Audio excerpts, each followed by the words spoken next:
یہ اردو آخر ہے کیا؟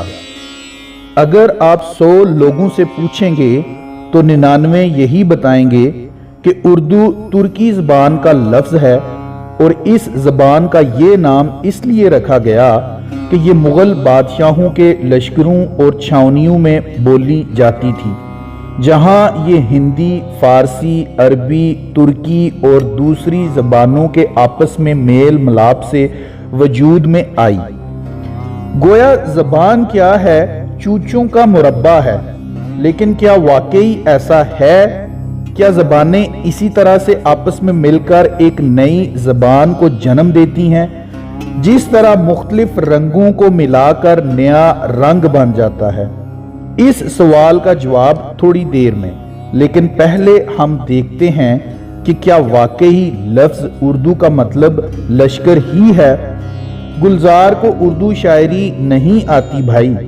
بحیرہ اسود کے کنارے آباد ترکی کا یہ حسین و جمیل شہر جس کا نام ہے اووردو، یہ وہی لفظ ہے، یعنی ہماری زبان اردو۔ نہ صرف اس شہر بلکہ اس کے صوبے کا نام بھی اووردو ہے۔ اگر اردو کا مطلب لشکر ہی ہے تو کیا اووردو میں قدیم زمانے میں چھاونیاں قائم تھیں؟ لفظ اووردو کا اصل مطلب جاننے کے لیے ہمیں 13 صدیاں لمبی چھلانگ لگا کر منگولیا پہنچنا پڑے گا۔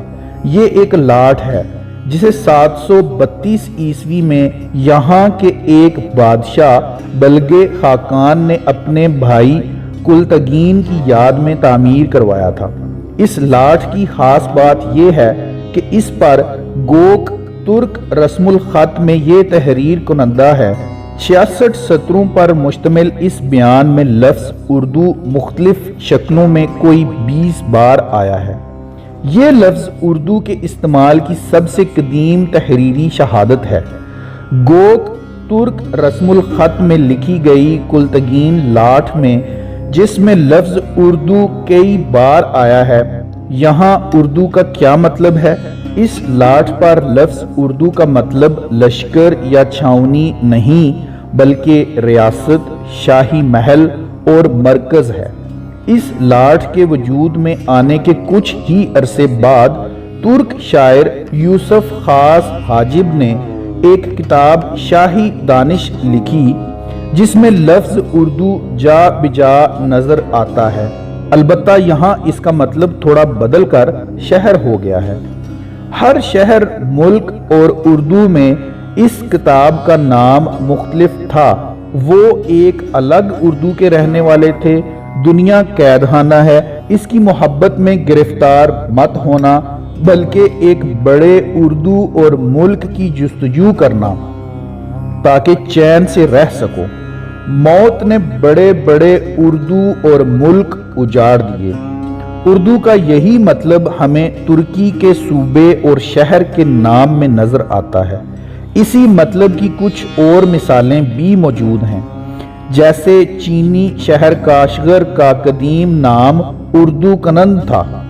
1235 میں منگولیا ہی سے اٹھ کر چنگیز خان کے پوتے باتو خان نے یورپ پر دھاوا بول دیا اور چند سالوں کے اندر اندر روس، پولینڈ اور ہنگری کو روند کے رکھ دیا۔ اس تمام مہم کے دوران ایک منکش طلائی خیمہ باتو خان کے زیر استعمال رہا، جس کی وجہ سے تمام لشکری خیمہ گاہ کو التون اووردو یا سنہرا کیمپ کہا جانے لگا۔ شاہی خیمے کو اردو کیوں کہا جاتا تھا؟ ہم پہلے ذکر کر چکے ہیں کہ اردو کا ایک مطلب شاہی محل بھی ہے، اور اسی مناسبت سے باتو خان کا خیمہ التون اووردو کہلایا۔ یہ 2 منزلہ خیمہ جہاں سفر کرتا تھا، لوگ کہتے تھے کہ وہ دیکھو اووردو جا رہا ہے۔ رفتہ رفتہ لفظ اووردو کا ایک مطلب لشکر بن گیا۔ باتو خان کا خیمہ جس کی وجہ سے اس کے لشکر کو اردو کہا جانے لگا یا اووردو کہا جانے لگا۔ باتو خان نے 1242 عیسوی میں مشرقی یورپ میں منگول سلطنت کی داغ بیل ڈالی جو 15ویں صدی تک قائم رہی۔ اسی اسنا میں لفظ اردو میں یورپ کی زبانوں میں داخل ہونے لگا۔ اطالوی میں اردہ، ہسپانوی میں خوردہ، سوئس میں خرد، فرانسیسی میں ہرد۔ 1555 عیسوی میں شائع ہونے والی رچرڈ ایڈن کی کتاب نئی دنیا کے اشرے انگریزی زبان کی وہ کتاب ہے جس میں یہ لفظ پہلی بار استعمال ہوا۔ ہندوستان میں یہ لفظ پہلی بار ایک اور منگول حکمران بابر نے برتا۔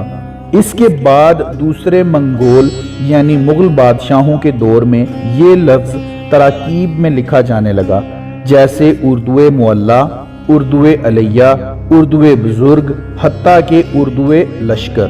ان تمام تراکیب میں اردو کا مطلب شاہی کیمپ ہے۔ یہ ایک موبائل محل ہوتا ہے جس کی کئی منازل ہوا کرتی تھی، زنانہ اور مردانہ، حصے الگ ہوتے تھے اور اس کے اندر سینکڑوں لوگوں کے بیٹھنے کی گنجائش ہوا کرتی تھی۔ 1648 کو شاہ جہاں نے دلی کے قریب ایک نئے دارالسلطنت کی بنیاد ڈالی، جسے ویسے تو شاہ جہاں آباد کہا جاتا تھا، لیکن رفتہ رفتہ اس کا نام بدل کر شاہی کیمپ کی مناسبت سے اردو معلی ہو گیا۔ زبانیں ایسے نہیں بنتی کہ 2-3 زبانوں کو ملا کر اچھی طرح ہلائیں تو نئی زبان تیار، گلاس میں ڈالی اور پی لی۔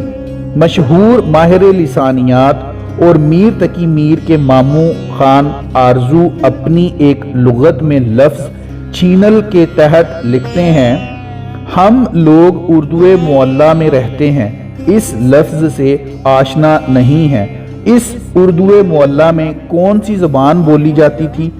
ایک نہیں بلکہ 2 زبانیں، ایک تو فارسی اور دوسری وہ زبان ہے جسے ہم آج اردو کے نام سے جانتے ہیں۔ اس زمانے میں اردو زبان کا نام متعین نہیں تھا، اسے کبھی ہندوی، کبھی ہندی، کبھی دکنی اور کبھی ریختہ کہا جاتا تھا۔ ان ناموں کے ساتھ ساتھ لوگ اسے زبان اردو معلی بھی کہنے لگے، یعنی شاہ جہاں آباد کی زبان۔ ظاہر ہے کہ اتنا بھاری بھرکم لفظ بولنا مشکل تھا، اس لیے یہ سکڑتے سکڑتے پہلے اردو معلی اور بعد میں صرف اردو بن گیا جو ہم بولتے ہیں۔